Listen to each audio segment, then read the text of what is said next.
Welcome, everyone, and thank you for joining us on this episode of Align Your Mind with Jonathan and Alexa.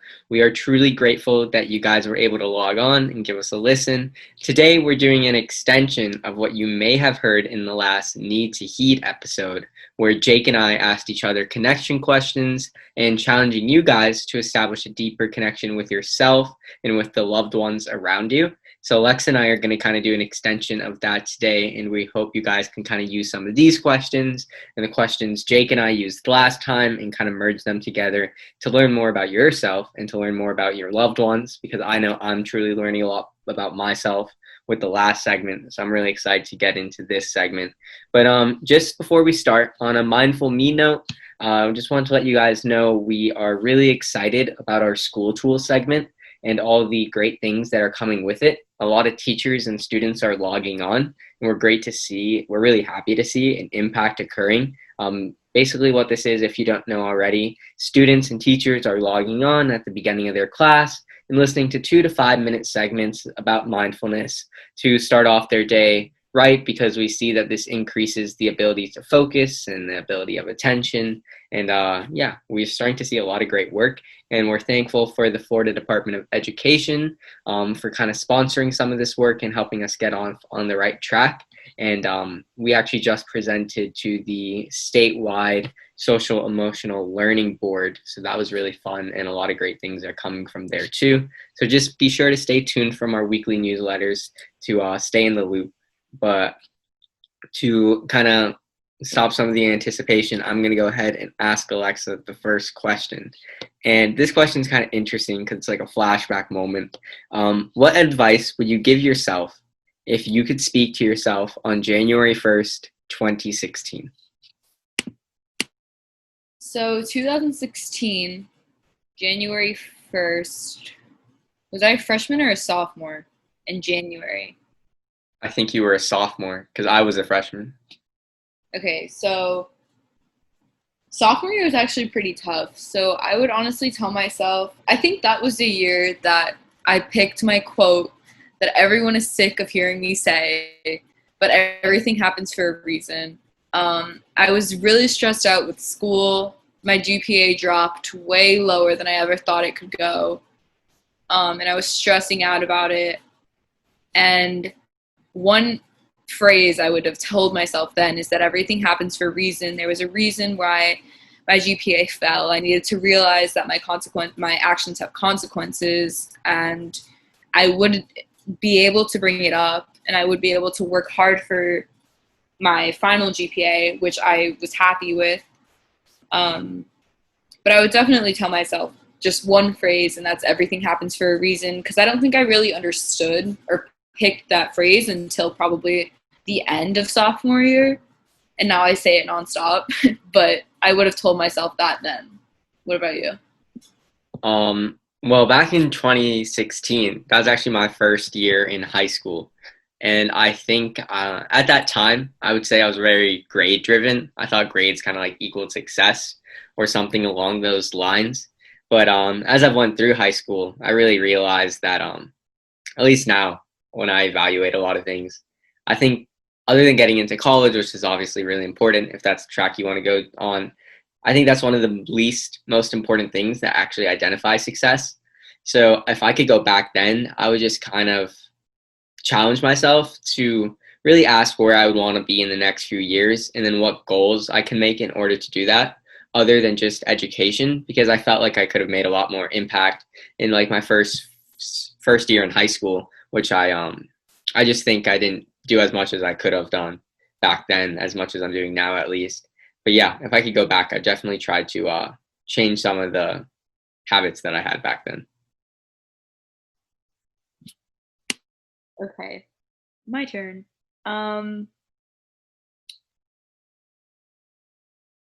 Over your high school career, what was the most important lesson that you've learned?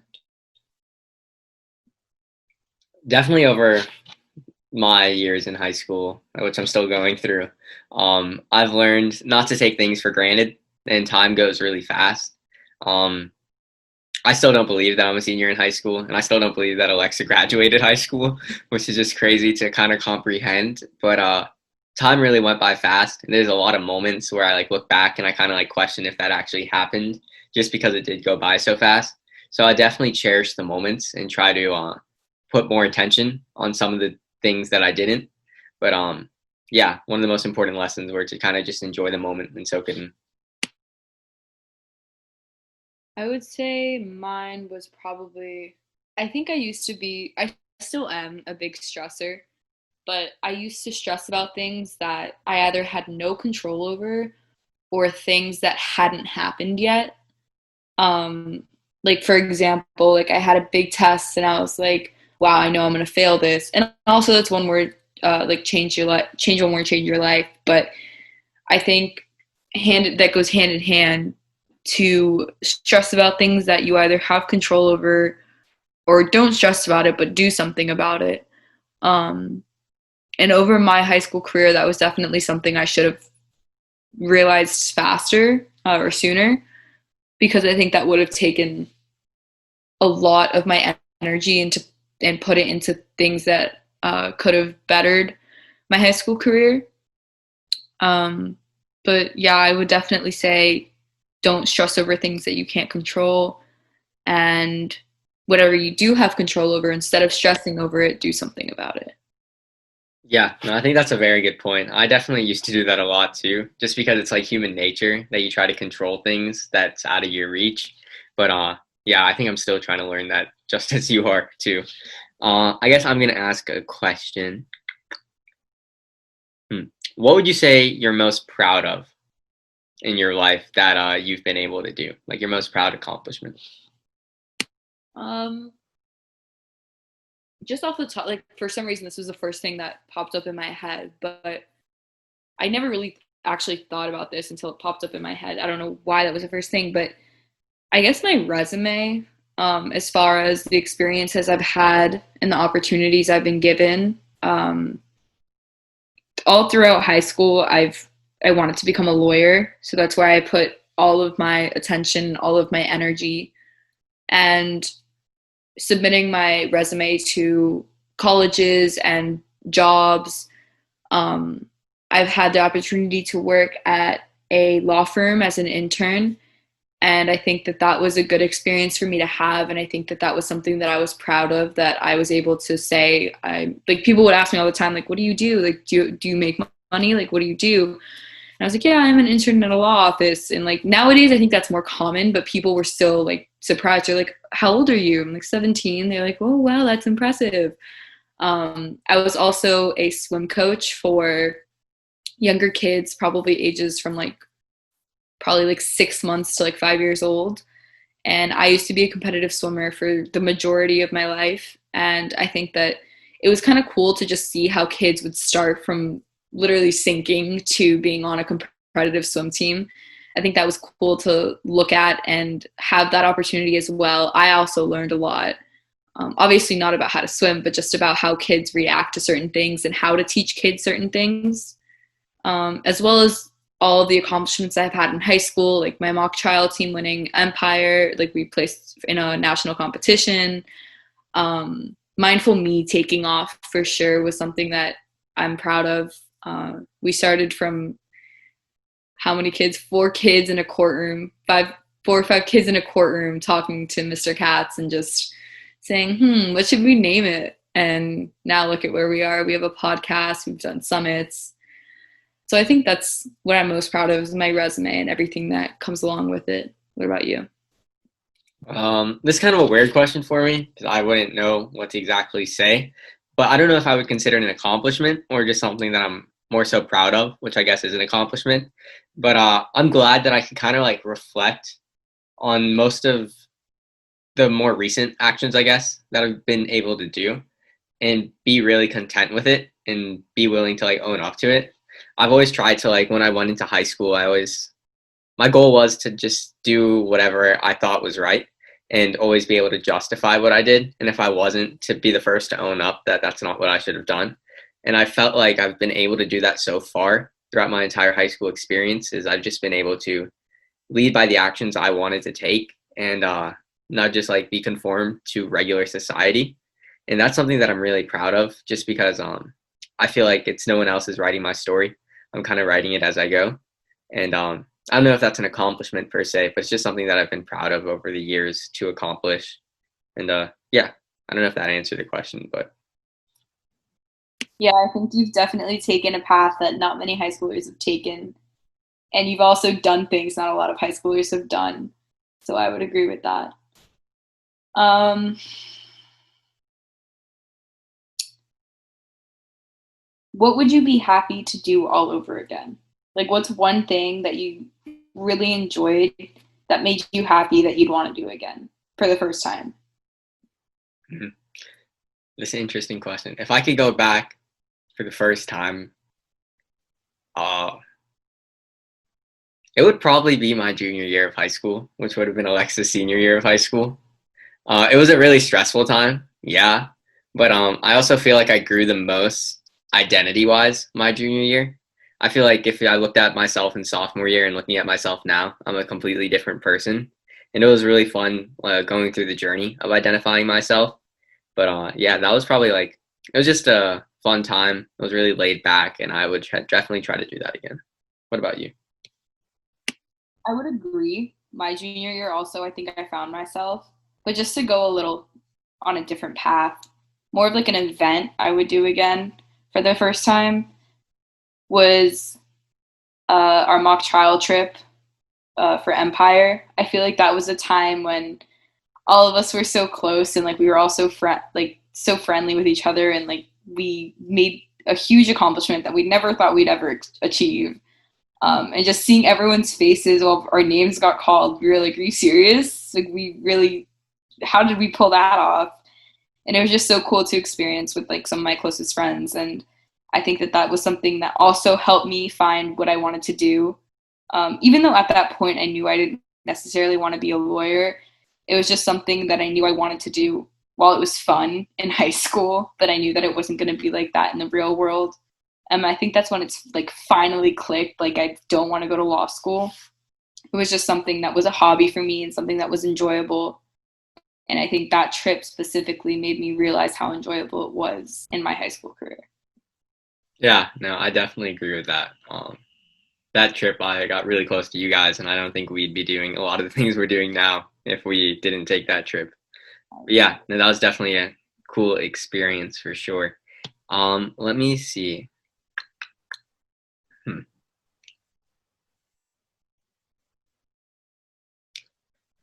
What act of kindness is most imprinted in your mind? That I have done or that other people have done to me. I guess it would be either or. Just like when you think of act of kindness, what kind of comes to your mind?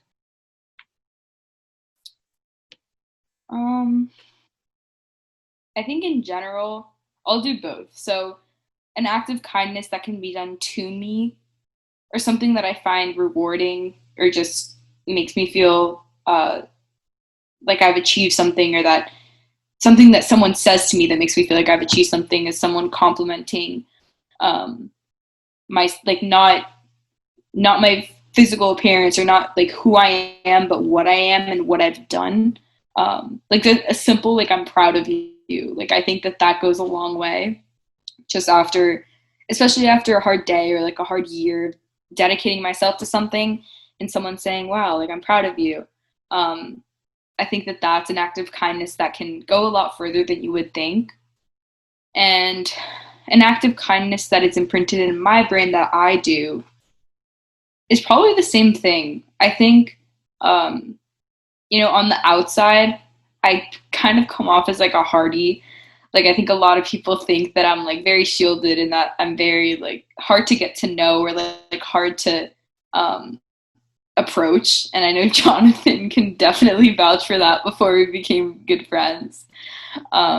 So I think that's something I've learned to do once I do become friends with people, or even while I'm trying to become friends with people, is notice things about them that maybe some people don't necessarily point out. Like with my closest friends, like I'll not even like physical appearance, like I said, but more of like who they are, like complimenting how they do things. Like one of my friends is very like the kindest person you'll ever meet, and like I think that a lot of people just know that, but they don't really say it.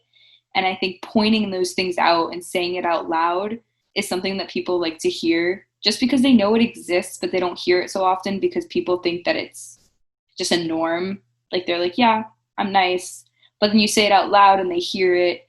So just kind of analyzing a person and then saying out loud something that you realize and something that you appreciate. What about you? Yeah, I thought you made some very good points when you were answering the question that I could definitely agree with.